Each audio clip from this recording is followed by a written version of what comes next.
Warahmatullahi wabarakatuh. Perkenalkan, nama saya Dwi Prabowo dengan NIM akhiran 176 dari kelas E. Pada presentasi kali ini saya akan membahas mengenai transformasi digital dan penyelamatan proyek agil, yaitu analisis sistem pemesanan kantin cerdas dan recovery plan. Untuk anatomi kekacauan, yaitu pemetaan manual, yaitu sebelum ada sistem ini, bagaimana cara pekerjaannya, yaitu pelanggan atau klien, yaitu langsung kesalahannya adalah pencatatan atau layanan.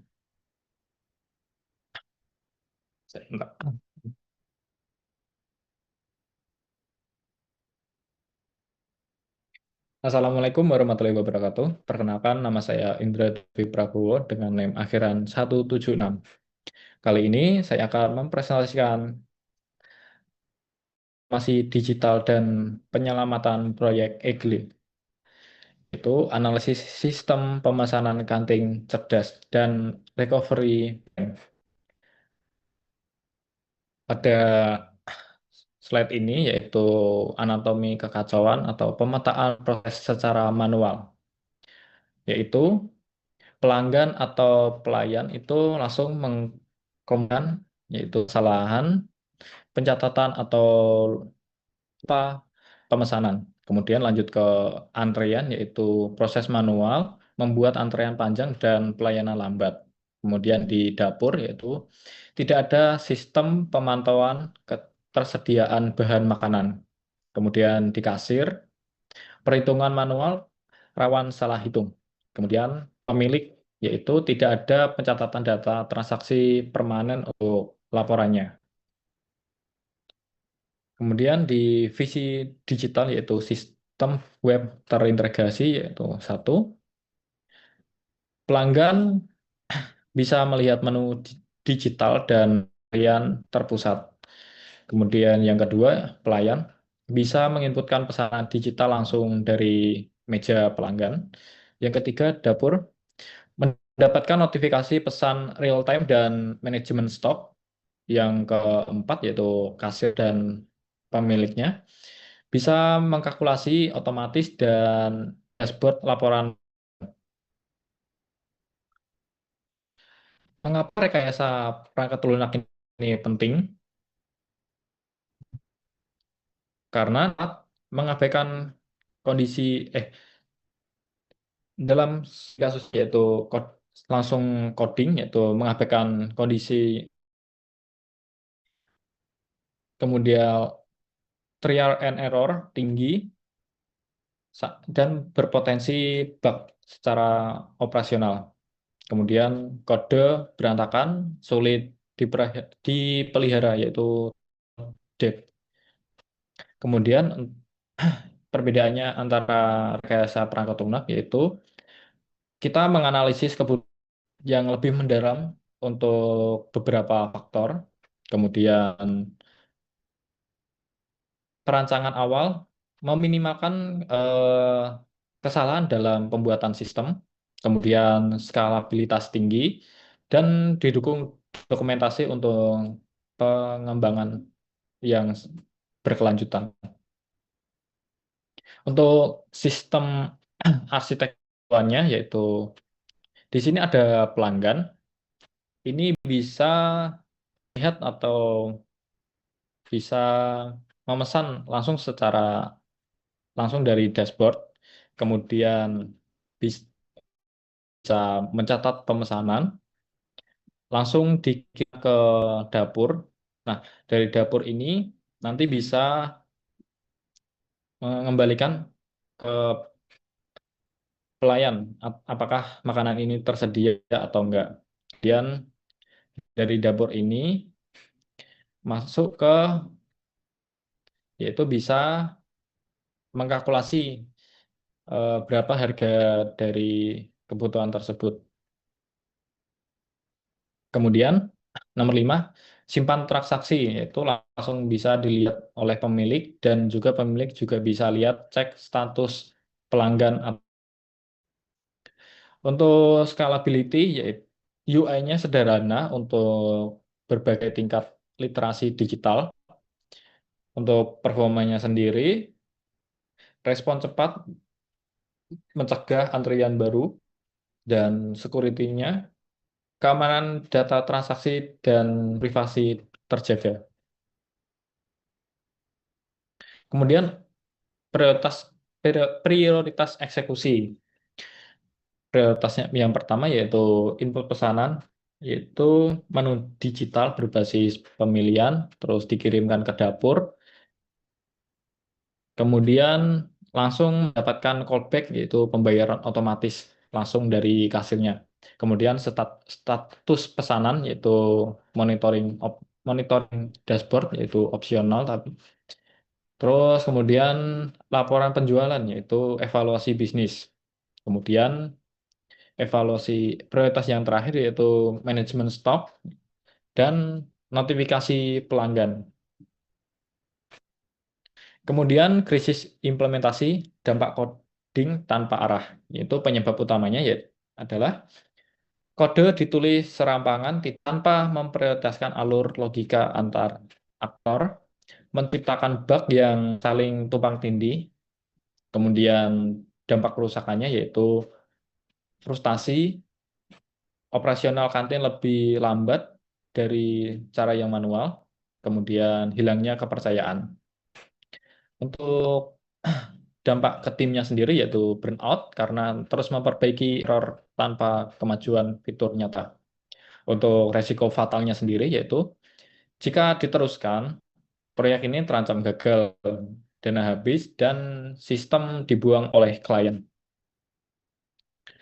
Kemudian satuan tugas pemulihan. Di sini terdapat product owner, yaitu memangkas fitur tidak penting, menyusun ulang blok blok log berdasarkan nilai bisnis kantin. Kemudian Scrum Master yaitu membersihkan hambatan atau blocker psikologis dan teknis tim, memastikan runtime split dipatuhi.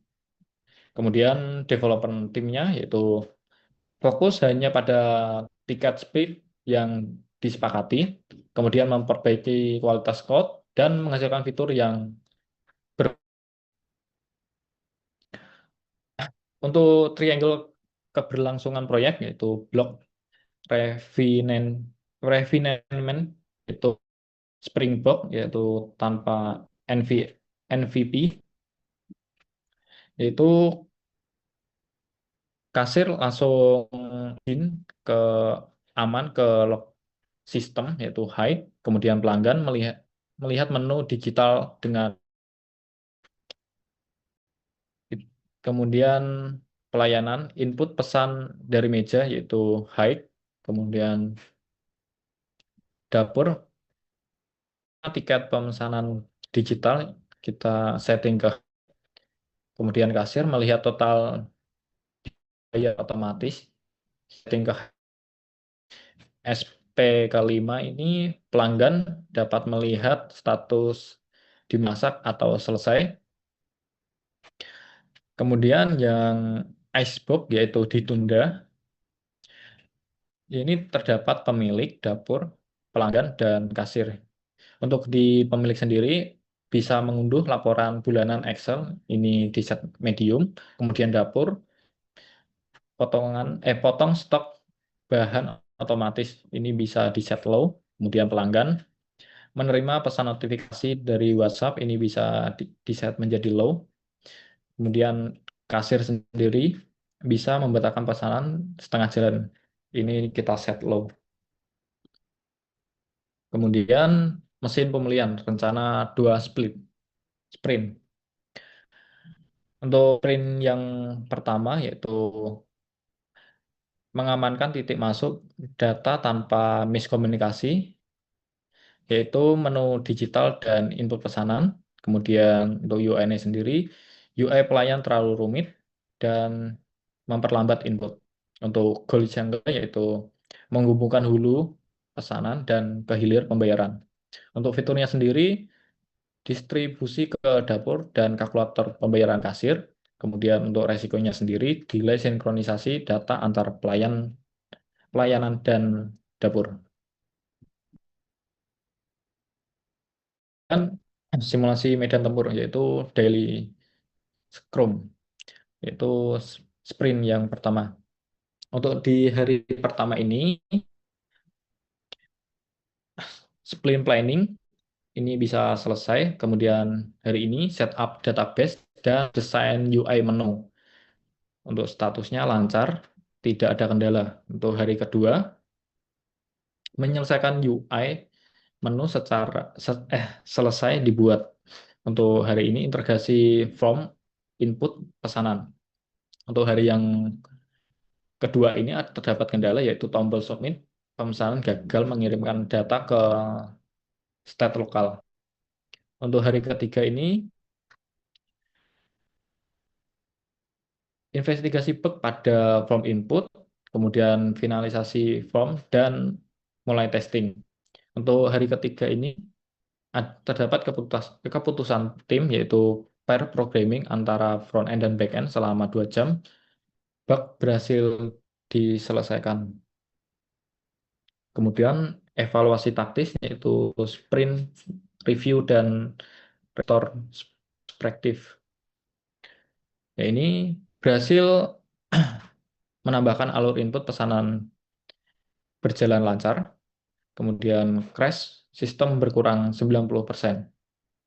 Kemudian mendapatkan feedback dari user yaitu pelanggan merasa ukuran font di HP terlalu kecil saat di ruangan. Kemudian masalah tersedia yaitu terkadang ada jeda 2 detik saat mengirim pesan ke dapur. Untuk proses perbaikannya sendiri yaitu tim sepakat menggunakan continuous integration atau CI otomatis di split yang kedua untuk mempercepat proses testing fitur di dapur. Mengapa rencana ini berhasil? Untuk cara yang lama langsung coding, yaitu sistem monolit yang kaku, kemudian kepanikan saat terjadi error besar, dan menunggu waktu lama tanpa produk yang bisa digunakan. Perbedaannya dengan solusi Agile dan analisis RPL, yaitu fokus pada nilai, yaitu MVP memastikan kantin bisa langsung beroperasi secara digital dalam waktu singkat. Kemudian fleksibilitas yaitu umpan balik pelayan seperti ukuran font langsung diperbaiki pada integrasi berikutnya. Kemudian efisiensi